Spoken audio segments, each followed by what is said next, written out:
Welcome back to Cafe Racer Garage. I am Dan, and in this video I want to show you how you can sync a set of carbs on your motorcycle on a budget.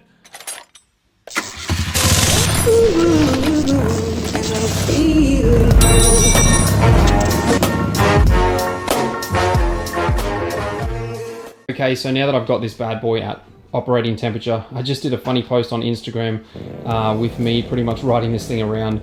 Actually, right now at the time of this video, the COVID-19 virus is pretty much, we've been told to stay home and isolate ourselves. So that's why I did that post on Instagram. If you're not following me on Instagram, I definitely suggest doing it, because there's some things that I put on there before they go onto the channel, because obviously it's faster to do a post than it is to obviously edit an entire video. So I'll leave a link to my Instagram in the description below if you want to go and follow me. But now I pretty much got this thing at operating temperature. I do need to tune it. This thing is running really well, so I don't think it's going to need much. When I say tune, I mean sync the carbs. To do that, I'm going to do it two different ways. I'm going to show you how to do it on a budget, pretty much really cheap, and I'm also going to do it with a set of gauges, and we'll compare the two. I'll be interested to see how they go in comparison to each other. What I've got to do is take the tank off, seat off, just so I can access. I don't have to do that, but I am going to take the tank off because I'm having a few issues with my petcock or tap, fuel tap. So that is pretty much on reserve at the moment, and it's stuck on reserve because it's blocked up on the normal regular fuel flow. So I've got to try and fix that, flush it out, clean it out. I thought I did it, but maybe I didn't, or maybe something's gotten lodged in there. Who knows? We'll figure it out though. Tank off, seat off, let's get stuck into it.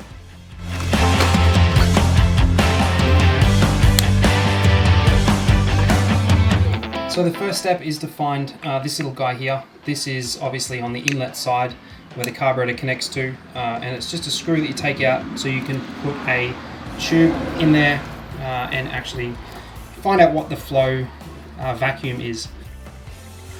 If you plan on doing this tune with a kit, you're basically going to need something like this. This is just a tuning kit. Obviously for 4 carbs, we only need 2, so we don't need to worry about the other 2. Just all the little valve stems for different threads and stuff for different motorcycles, for different lengths, and then also a bit of tubing, and obviously your little hose clamps for that. For the budget tune, all you're going to need is pretty much a bit of tubing.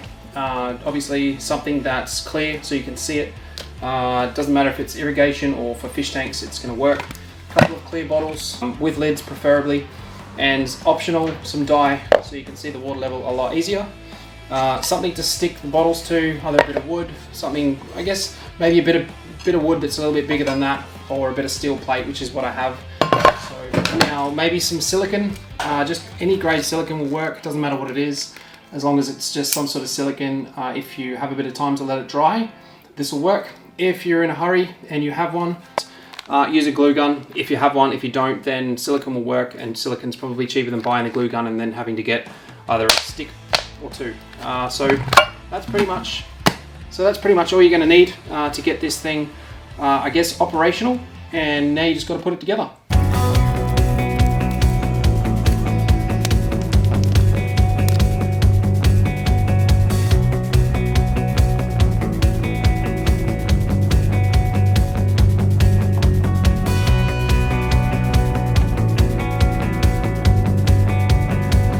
So as you can see, my attempt to try and stick the 2 bottles together didn't work as well as I'd planned. It's the heat from the actual glue started to really distort this thin plastic. Just take note, don't do that yourself. It hasn't put a hole in it or anything, which I'm happy about. It's just literally distorted it so they're not really touching now. I'm actually going to take this one step further and just run a little bit of wire through the center of this tube, just so that it goes directly down where I want it to go. Don't need to do this, this is just overkill. Quick tip when you're working with silicone is just use a little bit of glass cleaner and spray it on your rubber glove, and then when you go and do this, it doesn't stick to your rubber glove, so you can manipulate it a little bit without it getting stuck and making an absolute mess. Because I'll be throwing this thing around, I figured the silicone here could, if I move it around too much, it could get loose and, you know, it could break the seal. So what I'll do is I'll just run a little bit of wire around it, and then that'll stop the movement from up here and just bring it down to here. I won't do it too tight, just enough to hold it in place.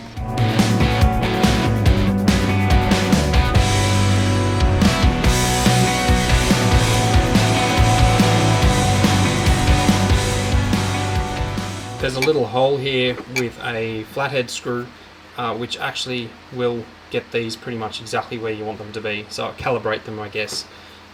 Just remember to do that before you even start this, because if these needles are off, then it's going to give you the wrong reading. So these things are going to bounce around like crazy as soon as I start it. These little guys here, the little valves, obviously will minimize the amount of vacuum coming in, which will stop these guys from bouncing around as much. They'll still bounce around a bit, but this can sort of govern it just a tiny bit, just to get it a little bit more accurate so you can read it a bit easier. I've been moving this tube around enough and it just broke the seal on that silicon. No big deal. I'm just using now a thing we call blue tack here in Australia. It's just the same sort of material. It's moldable, it's really tacky. It just needs to seal that air coming in and out. That's all it's for. It's the same stuff that you would use to, I guess, stick a poster to a wall. So you can get it at most craft places or stationary places. So that's what I'm going to use. And just also mention this tube that's going in. I didn't mention it before, but the tube that goes into the bottle that's going to be connected to your inlet, the long tube that goes in the inlet of the manifold that goes into the engine, just make sure that tube doesn't go down into the liquid. If you do, it could potentially suck the liquid back up and into your engine, which you definitely don't want. Just going to give this a bit of a test run and blow into one of the tubes and just watch that water level go up and down. That'll give me the indication if this is a completely sealed unit and will let me know if this thing is actually going to work.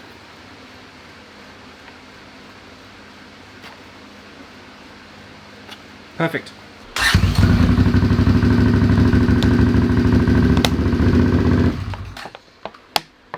Well, it would seem that this was a fail. If you're going to do this, maybe we need to use something with a bit more rigidity, like something like glass. I wasn't going to use glass originally, but obviously glass is going to be way better. Clearly, plastic bottles doesn't work.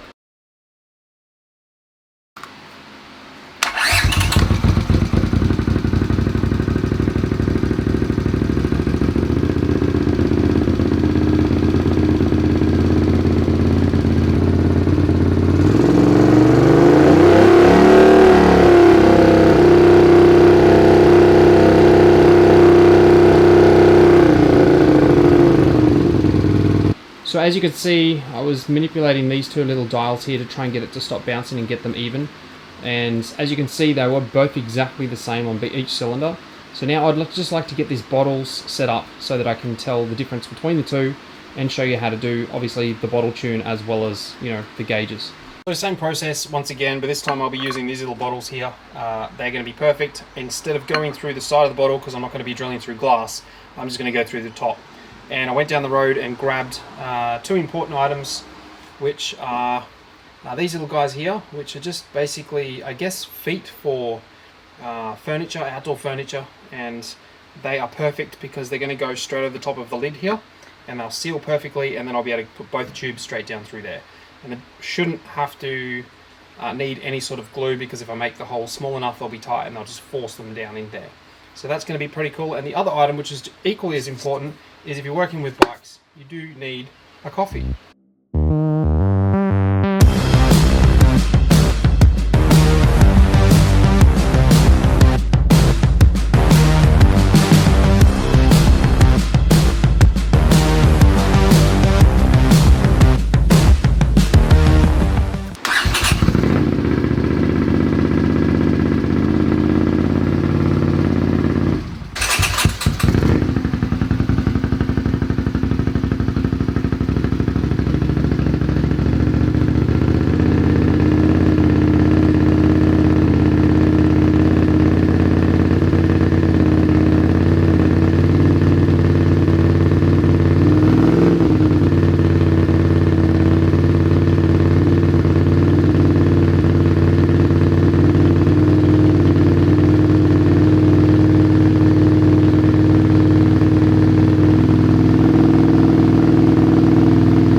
Totally honest with you, I could hear the change that was happening when I was turning this screw. I'll show you the screw that I'm talking about, the adjustment screw to get them to both sync. or balance, and you can just literally hear the change as you start to turn it. And this thing seems way more accurate than those, only because those things are bouncing around like crazy. Yeah, you can get it fairly close with these things, but I just feel like the fluid is just a little bit more accurate, I guess, is the best way to look at it.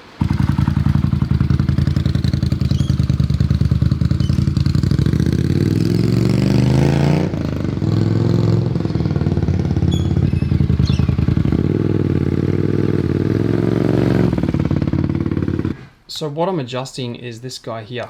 This shaft goes between the two carburetors, and it will change one without changing the other. One's always going to stay the same, whereas the other one will just change to that. So this little screw here is what adjusts the two. So you basically got this little flat blade screw here, which you turn, and then this lock nut, which you tighten up when you've done. What I'll do now is I'll tighten this lock nut up, and then start it back up again and just see if anything's moved. But I'll try and hold it with obviously that flat blade like that first, tighten the lock nut up, and then see if anything's moved. But I'm pretty happy with how it sounds, so I guess taking it for a spin and see how it feels. So a couple of things about these gauges which I am going to tell you is, obviously this one's on the 0 and this one's moved. I'm not sure why, so I'm going to calibrate that again, probably throw it on the bike once again and just see if I can get it to, if there's any different reading there, because I'm not sure when that happened. I've just noticed it now. And also another thing is, on the actual face of this gauge, it gives you a whole bunch of information, which is kind of handy if you want to know what these needles are doing and why they're doing it. It'll give you an indication as to what your bike is doing. So that's really cool. Obviously my fluid level balancer doesn't have that. And when it was on the bike, you noticed it was in this red range here. From my research on the CX500 bike, that's a real big issue. It seems to be a very low vacuum, but the compression on this bike is okay. It's not perfect, it's not great, but it's okay. And I figured that, it must be normal for it to be in this little low range here. I'm not 100% because this is the first time me actually balancing a bike like this. So the jets that I actually went with for these carbs, if anyone's interested, is I live in Queensland, Australia, and what I decided to go with was, what was recommended was 90 120s, but what I went with was 90 115s.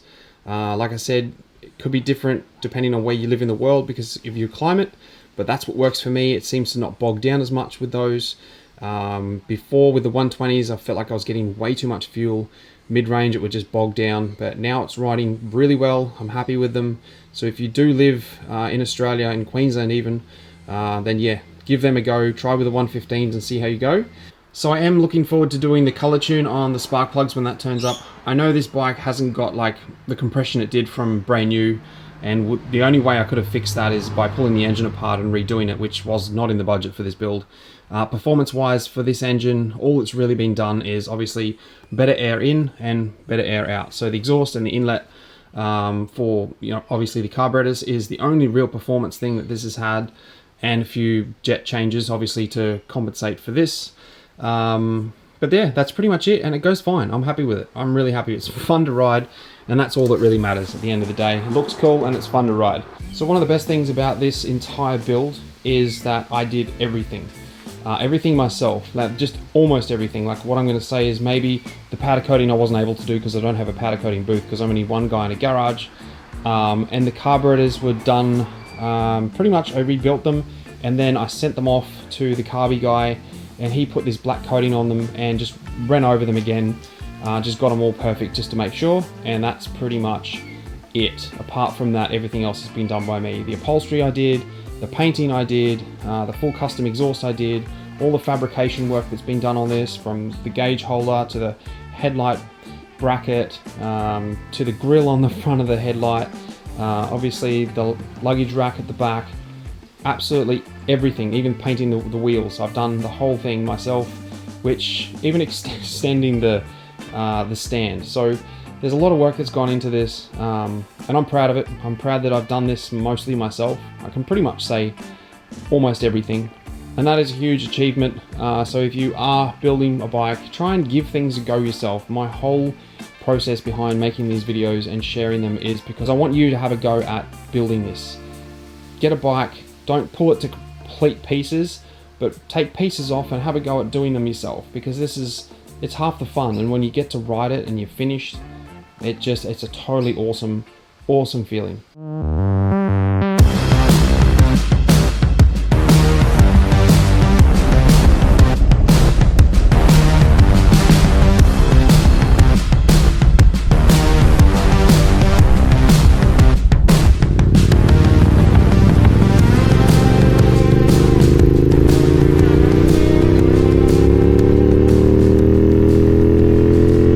So this is the next day. I just thought I'd throw this little bit of footage in. It does blow a little bit of black smoke, so a little bit of fuel smoke. Obviously it's a bit rich. That's one thing that I am going to dive into when I do get the color tune. And for the actual bike itself, I could possibly do a bit of a tune on it just by ear, but I think I'll just wait. It does ride fine. It doesn't, I wouldn't say it has any more power or anything. I just feel like it sounds a lot better.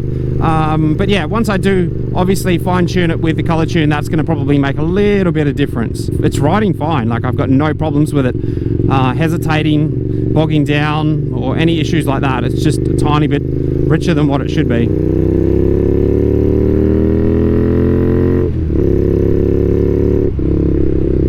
So after taking that for a bit of a spin, it actually went pretty well. The only thing is the idle. I've got a little bit of an issue with the idle. I don't know why, but it seems to be a little bit more erratic now than what it was before. Before it was dropping back to idle perfectly. Now it seems to be holding a little bit longer and then eventually dropping back to idle. Like I said, I'm not sure what's caused it. I don't think it's something to do with the sync that I've just done or the balance that I've just done. It could be, I'm not sure. I really don't know. It's something that I'm going to dive into. I have ordered a color tune for this, so when that arrives I'm going to dive into a little bit more of the tuning side of it with the actual spark plugs. But if you want my advice when it comes to balancing your carbs, as opposed to buying a balancing or a sync kit for your carburetors compared to making your own, honestly, you saw what I did just then. I think just making your own, if you're on a budget, works just as well, if not sometimes better. The fluid levels just seem to be a little bit more, I guess, easier to read than the needles because they don't bounce around. The fluid levels are pretty consistent. So yeah, it's up to you. You work out what's best for you. But hopefully enjoy the video, and I'll chat with you in the next one.